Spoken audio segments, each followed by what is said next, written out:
I'm Mark Allen. During the next 25 minutes or so, we're going to spend some time with Dr. Andrew Campbell. Dr. Andrew Campbell is the medical advisor for My Labs. He is probably the busiest healthcare professional I have ever met. Lectures, writing, um, research, and more. And he told me he's not going to retire. Is that correct, Dr. Campbell? That's right. Right. Why I'll don't you? retire. I'll retire one day before I die. Okay, that makes sense. And you're still practicing, I see um, and patients. you lecture. You're still doing research. Um, I guess your specialty has become mycotoxins and mold. Yeah, I'm a clinical immunologist and a toxicologist, and mycotoxins and molds have been what I've been focused on. Although I also treat a lot of other conditions, but this is what my work has been in the last 30 years. Do most medical professionals, healthcare providers of all kinds, do they understand the significance of microtoxins or not? They don't really because um, the they're more trained towards pharmaceutically treated disorders and diseases. So it's if you're diabetic, if you have high blood pressure, if you've got a sore throat, if you've got a cough, it's easy to treat. You give a prescription and you're done. Everything is entered into a computer that's got the right codes, etc. Mycotoxins are known by the World Health Organization as the great masquerader of this century.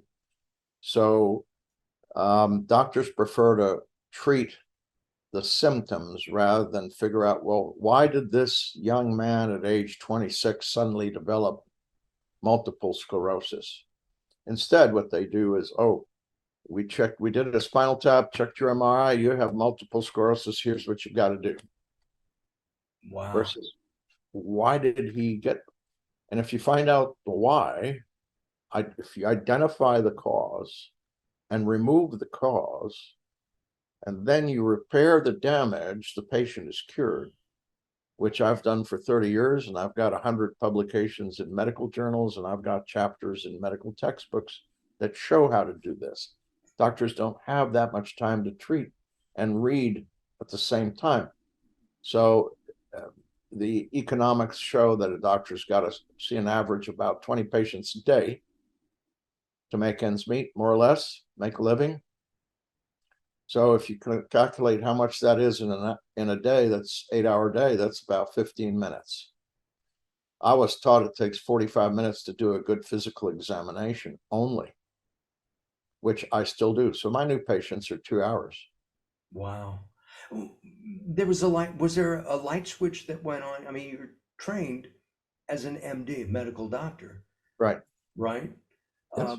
And you were trained to do just what you said most Correct. doctors do today. Was there a light switch that went on and said, wait a second, this isn't working? There was, yes, there was, when I was in training, there was a person that was brought in um, and by his wife and daughter because he was going, as they said, wacko, whatever that meant. This is many years ago, and they couldn't understand why. And it was only by, and so I was allotted X amount of time. So I asked them if after 5 o'clock they would be willing to meet with me somewhere public, um, and let me ask more questions. So I spent asking them a ton of questions, and everything from what kind of childbirth was it? Was it cesarean or natural? Was there excessive bleeding? They didn't know. All the way till, where did he live in high school? Where did he, etc. This was a 35-year-old person, and turns out he farms. And he would open, after many questions, he would open the bag of pesticides and grab with his hand and spread it like that because he didn't have a big plot. then the light came on. Oh, okay, what's the name of the pesticide? Well, it's this and this. Back then, you have to go to the library, look things up. Mhm. I went to the library, found out that, yep, this causes all kinds of neurological damage if you're not careful with it. Well, you're sweating outside under the hot sun. Your hand is all sweaty. You're reaching out. This powder stuff gets into your pores and etc. So that was the light switch. The so pesticides as well as the toxins we're talking about. Well, pesticides can be and frequent, mostly are toxic if ingested by humans, etc. They're toxic to bugs and they attack the nervous system, brain of bugs. So in humans, they do the same thing. So I learned about that. Then when I was in practice in Houston, I was known as a good diagnostician. So I used to see even doctors' families would send me their wives and children and etc. So I noticed there was a group of women, all ages, all sizes, who had the same series of symptoms, and no computers back then. So I stayed after work looking for some commonality and found that there was one, and that was they had breast implants. So I started reading about breast implants. Well, for one thing, they were never really tested by the FDA because they existed before the FDA was formed. So they were grandfathered in. And looking through medical journals, there were a few reports, 3 or 4 scattered reports here and there, them causing problems. But then I started attending meetings everywhere, et cetera, and found a PhD and an MD in Los Angeles. And back then it was all telephone or letter. Right. Or fax. And this doctor there had seen similar things. So we started writing articles about silicone breast implants 30 years ago. And we wrote, I think, about 30 different studies.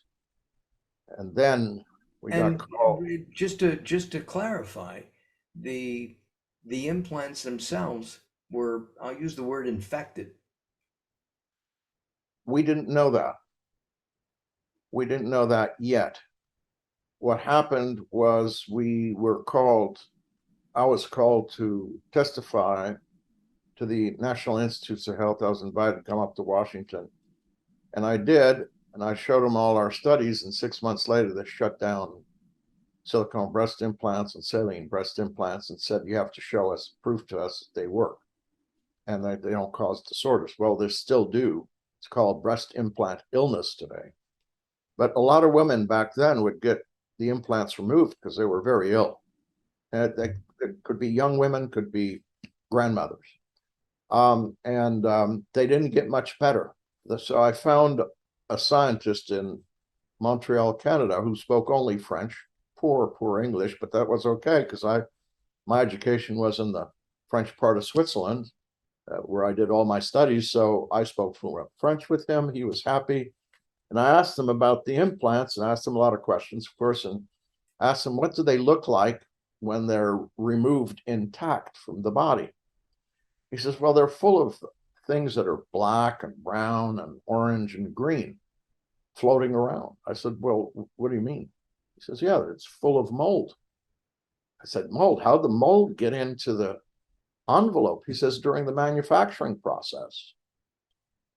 So I started, all these women that had these symptoms after explantation, I treated with antifungal medication, and all of a sudden the clouds cleared and the sun shone through and they were happy and they were doing well. And then what happened was that their friends, neighbors, you treated my mom, my sister, my relative, my aunt, my granddaughter, whatever, for a mold problem. We have mold in our house. Can you help us? Well, it was back to the medical school library and looking things up and found out that, yep, they causes serious problems, and they've been known to cause problems since Babylonian times. So that's and there's a chapter in Leviticus chapter 14. That's a beautiful description by Moses of the contaminated home and what should be done. Well, actually, it was a command because God said to Aaron and Moses, "This is what you do." So anyway, having said that, I started looking up and treating all these patients, and then writing more and more and more, publishing more articles in medical journals, lecturing at medical conferences, etc. But unfortunately, doctors don't have that much time to read all this today. But at the same time, shouldn't they be aware of this? Because you've told me that you've had success in treating, or at least minimizing, some major diseases: Alzheimer's, dementia, um, multiple sclerosis, Parkinson's, all caused, in your opinion, by fungi of some kind. Right. It's not, I don't have opinions. Everybody has opinions. Right. Let me correct it, but I go by what is published medical and scientific evidence. What you read on the internet is basically a lot of anecdotes, opinions. I eschew those, put them to one side, because, some people like chocolate ice cream and other like apple pie. Well, that's their opinion. But But never together. or Chocolate ice cream and sometimes together. You want both, that's true. yeah. So it's, for example, Lou Gehrig's disease, amyotrophic lateral sclerosis. Studies now show that 5 to 10% is a genetically inherited trait. The rest are all due to mycotoxins. 38% of people with Alzheimer, mycotoxins. But a more recent study that just came out a few months ago from one medical center showed that at autopsy in Alzheimer patients, all parts of the brain had mold, including the cerebrospinal fluid. Another study from a different medical center found that in Parkinson's disease patients at autopsy, every part of the brain had mold, including the cerebrospinal fluid, on every patient, not on a majority, every. In MS, this is not new. Rutgers School of Medicine showed that gliotoxin, a mycotoxin from molds, causes MS. They published that in 2010. Can these be, I hate to use the word cured, but can they be minimized through the use of antifungal meds? So I had a patient recently who had MS, came in a wheelchair. A year later, he's playing volleyball. I would call that cured, and without any fear, because he has no symptoms. He's doing fine. He's holding out a full-time job. He's got a fiance. They're thinking of getting married in a few months. He's got his life back, and he's great at volleyball. I think that's what people want, getting their lives back when they have these diseases. We've talked about aging, and a lot of people say, well, I'm having a senior moment, or I can't do what I used to be able to do when I was younger. Are any of these kinds of conditions affected by these mycotoxins? A lot of it, because mycotoxins affect at the molecular level. What they do is they attack part of a cell that's known as mitochondria and cause it to be dysregulated, and therefore the mitochondria acts abnormally. The cell dies, so it kills cells. Doesn't matter, muscle cells, fat cells, brain cells, lung cells, any kind of cell. And it's a known carcinogen, so we know it causes cancer. It's a known teratogen, so it causes abnormalities in a fetus. It also comes out in breast milk. It affects children. Studies from Tufts University School of Medicine shows that a lot of the problems with autism, with children having learning disabilities and behavioral abnormalities are due to mycotoxins. Harvard did a study on homes throughout the United States, away from industrial sections or anything like that, just average normal homes, and found that mycotoxins were causing problems in the children. So it affects pregnancy, it affects the fetus, affects children, it affects adults, and affects the elderly. Adults develop autoimmune diseases. Multiple sclerosis is an autoimmune disease, but I've cured things like psoriasis, rheumatoid arthritis, autoimmune thyroiditis, which is known as Hashimoto's, Right. etc. They don't have it anymore. Again, identify the cause, remove the cause, repair the damage. Would you call yourself integrative in approach, Yep. blending everything together? I don't have people doing strange things or taking strange foods or strange supplements, mixing things in I don't know what. I don't do that. Okay. And I have not found it necessary to, because within 6 months to a year, my patients are well, and they, as you put it so aptly, they have their life back. We talked about pesticides and the dangers of pesticides. There's one that's Monsanto has created. I remember my father years ago spraying it all over the grass that we played on. I remember him spraying it on his uh, all plants of all kinds. It's still marketed in the United States. I don't believe it's allowed in many European countries, maybe even the European Union. Uh, what can we do about that? I mean, You're talking organic about farming? you're talking about glyphosate. I Round. am. I am. And yes, now because Monsanto was bought by Bayer is looking at Bayer Pharmaceuticals is looking at many lawsuits, and so now it's a legal problem. But the issue about glyphosate is well known, causing diseases. I published an article on it 10 years ago on the dangers of glyphosate. And one of the things that showed up is they took several acres of land where glyphosate had been used and then let it lie fallow for 5 years. So no one went out there or mowed anything or changed anything. It just sat there for 5 years, got rained on and whatnot, nothing. 5 years later, they tested the soil. The glyphosate was still in the soil. So, yes. And of course, these companies are going to have very powerful, expensive lawyers, and they're going to pay very good money to scientists who don't usually earn that much to tell them, no, it's the best thing since sliced bread and since the ice maker. Wow. Well, then, what is your take on organic, which presumably does not have pesticides?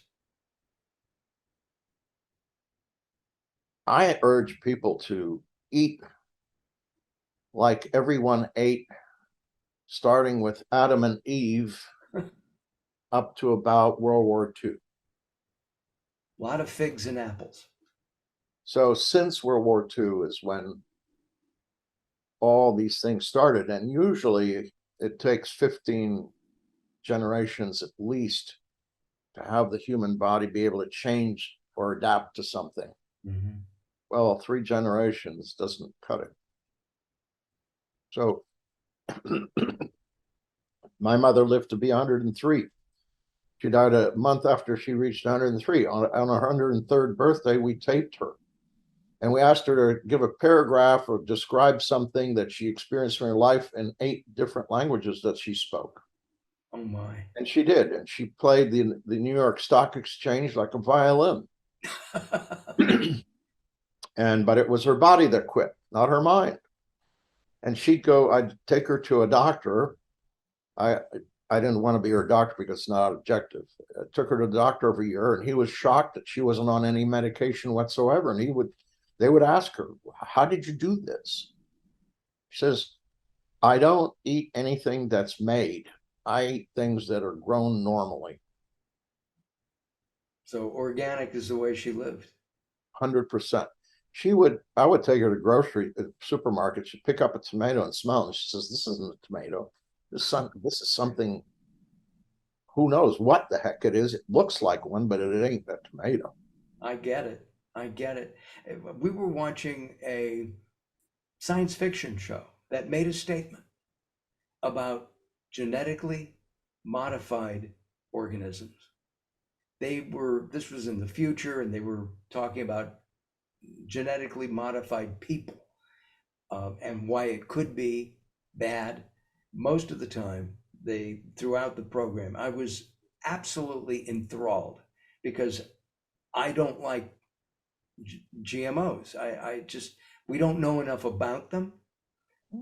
The idea may be good, but we know there have been studies that it kills bees that help pollinate fields. What is your take on genetically modified organisms? I I don't think like you know anything it, but genetically modified. And I don't want to put anything genetically modified on me or in me. So the studies are clear that here's a simple one. Say you eat genetically modified foods as well as anything else over a period of a year. Do you know how that genetically modified food will affect you in 10 or 20 years? No one knows. So I don't like the no one knows part. right. So at home, I mean, you eat organic. We've talked about, you know, fungi, mushrooms. Uh, Sure. you told me before we started there are just thousands and thousands of different kinds of fungi, but only 20 or so may cause problems to the human body. Yes. Out of those 20, they cause problems principally two ways. One is because of a construction today. I'm watching an apartment building half a mile away go up in weeks. And I can see when it rains, all the building materials still on the ground. Well, that's going to get wet and put into a construction into an apartment building. Well, that's going to have mold in it. And anytime you have a water damage inside, we now have refrigerators that spit out ice and ice water. We have a washing machine, dishwasher. We have indoor washing machines and dryers. We have homes with several bathrooms and maybe one or two half baths, et cetera. So there's much more issues of possible leaks through plumbing and various things. And all you need is a drip every one drop every hour. That accumulates, and after 24 hours, molds will start growing and sporulating. Molds are like plants. Plants make seeds. Molds make spores. And those spores carry on the mycotoxins. So the spores can make you sick. For instance, there's a disease known as pulmonary aspergillosis, which means the aspergillus mold got in you and into your lungs and infected your lungs. And those are living things. Molds are living things like viruses and bacteria and parasites. Toxins are not living things. Mercury doesn't live. Glyphosate has no life. It's not a cell. Mycotoxins are just a group of molecules. So they're very dangerous. For all these other things that are alive, we have medication, prescription medication we can give a person and make them well. You have bronchitis, well, no problem. You have a urinary tract infection, you have virus, toxins, we don't have a pill. We don't have a syrup. We don't have anything to give. So it's a process of removing the toxins, which popularly it's called detox on the internet, but as a toxicologist, T-tox is where you send people who are severely alcoholic or who are severely addicted to drugs. You send them to the detox unit at a certain hospital. But you have to know how to remove the proper method and not follow what Dr. Google says. You have to instead follow what has been established and proven and is fact in medicine and in science. Doctor, we are out of time. Will you come back sometime and do some Absolutely. more? We should point out that Dr. Campbell is the editor of two publications for InnoVision. I'm the editor-in-chief for two for InnoVision and two others that are not in four journals total, editor-in-chief. Wow. Thank you very much. And you are the busiest man in healthcare. You really are. I'm Mark Allen. We'll see you on our next episode.